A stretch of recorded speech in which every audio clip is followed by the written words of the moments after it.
আসসালামু আলাইকুম। স্টাডি গ্রুপের পক্ষ থেকে তোমাদের সবাইকে আবারও স্বাগত জানাচ্ছি। আজকে আমরা নবম শ্রেণীর স্বাস্থ্য ও সুরক্ষা বইয়ের চতুর্থ অধ্যায়ের নাম আপন আলোয় হয়ে আলোকিত এর পৃষ্ঠা নং 49 আলোচনা করব। তাহলে চলো আমরা মূল বইয়ে চলে যাই। দেখো 49 পৃষ্ঠার ছক আলোচনা করার পূর্বে আমরা 48 পৃষ্ঠার এই নিচের অংশটুকু পড়ে নেব। তার আগে তোমরা এর উপরের অংশগুলো তোমরা নিজেরা পড়ে নিবে।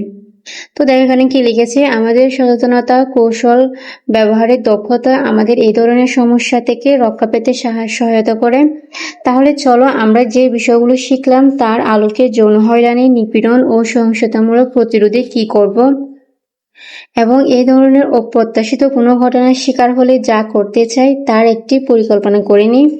তারপর তা সুরক্ষায় আমার কাজ এই ছকটিতে লিখে ফেলি যাতে প্রয়োজনে এই কৌশলগুলো ব্যবহার করতে পারি।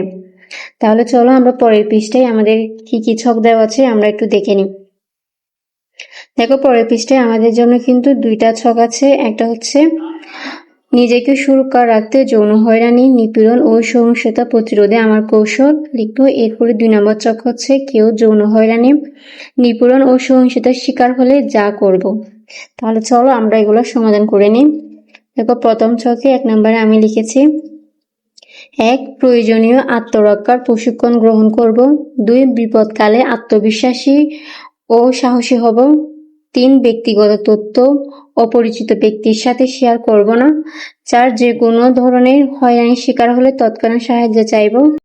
5 প্রয়োজনে জরুরি সেবা 999-109-333 হেল্পলাইনে কল দিব। এরপরে চলো আমরা 2 নম্বর ছকে চলে যাই। এখানে কি আছে দেখো, কেউ যৌন হয়রানি, নিপীড়ন ও সহিংসতার শিকার হলে যা করব। 1 এমন পরিস্থিতিতে শিক্ষক বা পরিবারের বড়দের জানাবো। 2 তার মানসিক অবস্থার প্রতি যত্নশীল থাকবো।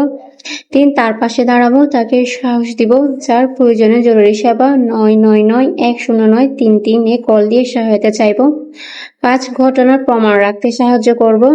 6 পুলিশে রিপোর্ট করতে উৎসাহিত করব। আশা করছি তোমাদের কাছে 2টা ছকই আছে ক্লিয়ার হয়ে গেছে। এতক্ষণ সাথে থাকার জন্য তোমাদের সবাইকে ধন্যবাদ। সবাইকে পরবর্তী ক্লাস দেখার আমন্ত্রণ রইল। আসসালামু আলাইকুম।